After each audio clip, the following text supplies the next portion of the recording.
हीरा भाई ठक्कर की मैं ये किताब पढ़ रही हूँ जो है थ्योरी ऑफ कर्मा के ऊपर, यानी कि कर्म के सारे सिद्धांत की समरी जिसके अंदर है, जो भगवत गीता में बताई गई है। और दोस्तों इसमें बहुत एक अच्छी बात लिखी जो मुझे आपसे लगा शेयर करनी चाहिए। श्री रामचरितमानस में गोस्वामी तुलसीदास जी महाराज लिखते हैं कि कर्म प्रधान विश्व रची रखा, जो जस करे सो तस फल चखा। यह संपूर्ण विश्व कर्म के नियमों के आधार पर चलता है और इसमें कोई अव्यवस्था नहीं है, इसमें कोई भी अनऑर्गेनाइजेशन नहीं है। कर्म के सिद्धांत की एक विशेषता है। दुनिया के कानूनों में कुछ अपवाद, कुछ एक्सेप्शंस टू रूल्स हो सकते हैं, लेकिन कर्म के कानून में कहीं कोई एक्सेप्शंस टू रूल नहीं, कोई समझौता है ही नहीं। स्वयं भगवान श्री राम के पिता होने के बावजूद राजा दशरथ को कर्म के नियमानुसार ही पुत्र विरह में मृत्यु प्राप्त हुई।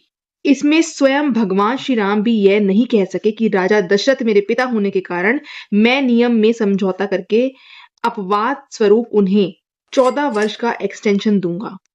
निर्गुण निराकार शुद्ध ब्रह्म भी जब सगुण साकार बनकर शरीर धारण करके पृथ्वी पर पधारते हैं, अवतरित होते हैं, तब उन्हें भी कर्म के इस सिद्धांत का सख्ती से पालन करना पड़ता है। यानी भगवान श्री राम के लिए भी कोई एक्सेप्शन टू रूल यहाँ पर नहीं था। कर्म के नियम में कहीं कोई देर भी नहीं होती, कहीं अंधेर भी नहीं होता, यानी कि जब जहां जो फल आपको मिलना है वो आपको भोगना ही पड़ता है। इसमें अंशांतः भी समझौता या सिफारिशबाजी नहीं चलती है। अगर आप भगवान जी से बोले कि भगवान जी प्लीज प्लीज प्लीज अब की बारी मुझे माफ कर देना, मैं अगली बार से गलती नहीं करूंगा, तो ऐसा नहीं होगा। जैसे तीर कमान से एक बार निकल जाए तो वापस नहीं लौटता, वैसे ही किया गया कर्म वापस अंडू नहीं हो सकता। दोस्तों कोई यहाँ पर एक्सेप्शन टू रूल है ही नहीं। यही इस नियम की विशेषता है, यही इस नियम की विशेषता है। श्री शंकराचार्य जी कहते हैं, पुनरपि जननम पुनरपि मरणम पुनरपि जनति जठरे शयनम, इस संसारे खलु दुस्तारे कृपा पारे पाही मुरारे।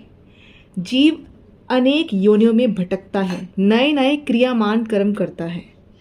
यानी जो कर्म आप सुबह से लेकर रात तक करते हैं, हर कोई कर्म, सोचना, खाना, बैठना, उठना, कहीं जाना, कुछ सोचना, ये सब क्रियामान कर्म। उनमें से अनेक संचित कर्म, जो कर्म जमा हो जाते हैं, इकट्ठे हो जाते हैं और काल के अनुरूप पक कर फल देने के लिए प्रारब्ध रूप में जीव के सामने आकर खड़े हो जाते हैं। यानी कि इन संचित कर्मों में से ही कुछ कर्म आपके काल के अनुसार वक्त अनुरूप पक कर फल देने के लिए प्रारब्ध के रूप में आपके सामने आकर खड़े हो जाते हैं। जीव को अनंत काल तक मोक्ष की प्राप्ति नहीं होने देते हैं, इसलिए संसार सागर दुष्कर माना जाता है। दोस्तों प्रारब्ध कर्म की बात करते हैं। संचित कर्म जब पक कर हमें फल देने के लिए तैयार होते हैं तब उसे हम प्रारब्ध कर्म कहते हैं।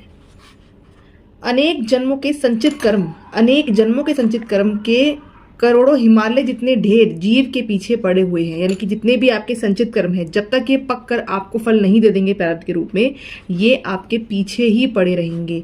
ऐसे प्रारब्ध कर्मों को भोगने के लिए जीव को कर्म के अनुरूप शरीर प्राप्त होता है। इन्हीं कर्मों को भोगने के लिए हमें शरीर भी इनके अनुरूप ही प्राप्त होता है। प्रारब्ध कर्म भोगने के बाद ही वह शरीर खत्म होता है। यानी कि जब तक आपके प्रारब्ध कर्म खत्म नहीं हो जाएंगे, मान लीजिए आपके बास्केट में 1000 प्रारब्ध कर्म है जो आपको इस जन्म में पक्का जो आपको फल देंगे, अच्छा है बुरा जो भी, जब तक वो खत्म नहीं होंगे तब तक आपका शरीर खत्म नहीं होगा। और उन्हें भोगने के बाद आपका शरीर एक क्षण नहीं लगेगा, वो खत्म हो जाएगा। तो उस जीवन में जीव को प्रारब्ध कर्म के अनुसार ही शरीर, स्वास्थ्य, सुख दुख, स्त्री पुत्र आदि प्राप्त होते हैं। यानी कि हमें जो ये परिवार मिल रहा है, हमें जो हमारे भाई बहन मिल रहे हैं, हमें जो हमारे बच्चे मिल रहे हैं, ये सब हमारे प्रारब्ध कर्मों का ही फल है। जो शरीर है, जो हमारा स्वास्थ्य है, जो सुख दुख है, सब हमें इसी के अनुरूप मिलते हैं। उस प्रारब्ध कर्म को पूर्णतः भोगे बिना शरीर से छुटकारा नहीं मिलता। दोस्तों कर्म के सिद्धांत की इस किताब में ये बात स्पष्ट कर दी गई है कि जब तक हम पूरी तरह इन प्रारब्ध कर्मों को नहीं भोग लेंगे ना, हमें अपने शरीर से छुटकारा ही नहीं मिलेगा।